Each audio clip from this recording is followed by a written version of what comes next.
अस्सलाम वालेकुम, my name is doctor Khulood Imran. Today we will discuss about diabetes. आज हम यहाँ पे शुगर के मर्ज़ की बात करेंगे जिसमें हमारी बॉडी में ग्लूकोज लेवल ज़्यादा हो जाते हैं। हाइपरग्लाइसीमिक एक स्टेट है ये और इसकी 3 अहम टाइप्स हैं, type 1, type 2 and gestational diabetes. इसको हम डायबिटीज़ मेलाइटस भी कहते हैं। टाइप 1 जो है ये ऑटो इम्यून होती है यंग एज में थिन लीन पेशेंट्स में।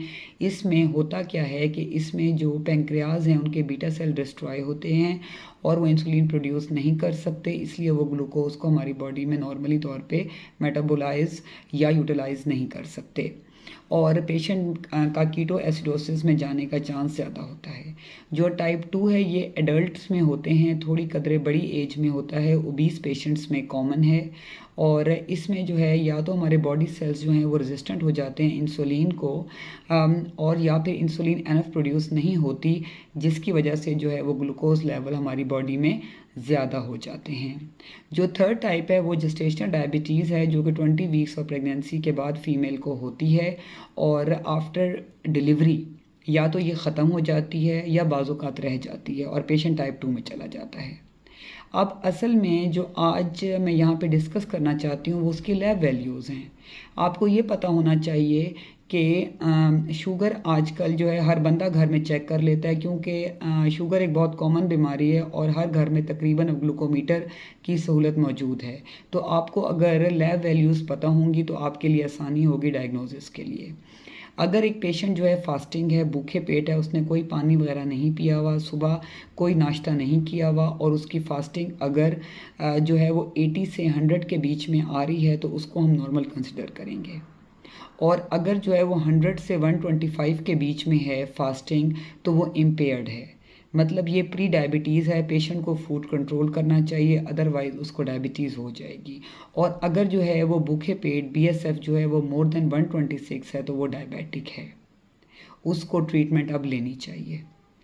जब भी आप की वैल्यू 100 से 125 आ रही है, आप किसी लैब से करवा रहे हैं, घर में कर रहे हैं ग्लूकोमीटर पे, तो always go to your physician और उनको कंसल्ट करें ताकि वो आपको प्रॉपर फूड चार्ट दें, आपको बताएं कि आप लोग प्री डायबिटिक हैं और आपने ट्रीटमेंट लेनी है। इसी तरह जो है अगर आपने खाना खाया हुआ है और रैंडम शुगर है, अगर वो 140 से 199 के बीच में है तो वो इम्पेयर्ड है। 140 से नीचे नॉर्मल है, 140 टू 199 इम्पेयर्ड है, प्री डायबिटिक है। आपने फूड कंट्रोल करना है, अदरवाइज़ आपको डायबिटीज़ हो जाएगी, आप प्रोन हैं। और अगर 200 से ज़्यादा है रैंडम तो आप डायबिटिक हैं, तो आपने फ़ौरन अपने फिजिशियन के पास जाना है। अगर मोर देन 140 है अपनी प्री डायबिटिक और डायबिटिक रेंज में, ताकि वो आपको प्रॉपर तौर पे बताएं कि आपने कैसे फूड लेनी है और कैसे आपने मेडिसिन या इंसुलिन लेनी है। थर्ड टाइप जो है वो डायबिटीज़ की वो है प्रेगनेंसी डायबिटीज़। वो जो है जीडीएम जिसको हम जेस्टेशनल डायबिटीज़ भी कहते हैं, तो उसमें जो है पेशेंट के पास कोई और ऑप्शन नहीं है एक्सेप्ट इंसुलिन। अब अगर जो है वो आपको डायबिटीज़ हो गई है और आप डायग्नोज्ड हैं, डायबिटिक हैं, तो फिर आपने HbA1c का आपको पता होना बहुत ज़रूरी है।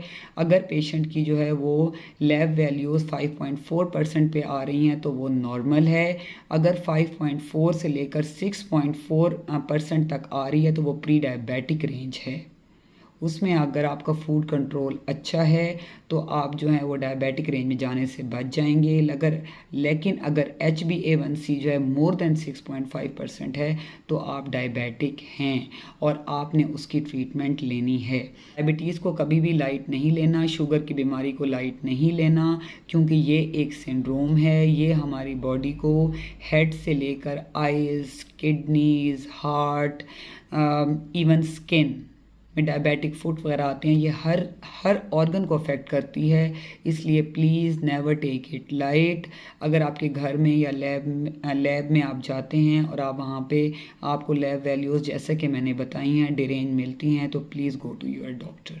Thank you so much. अल्लाह हाफ़िज़।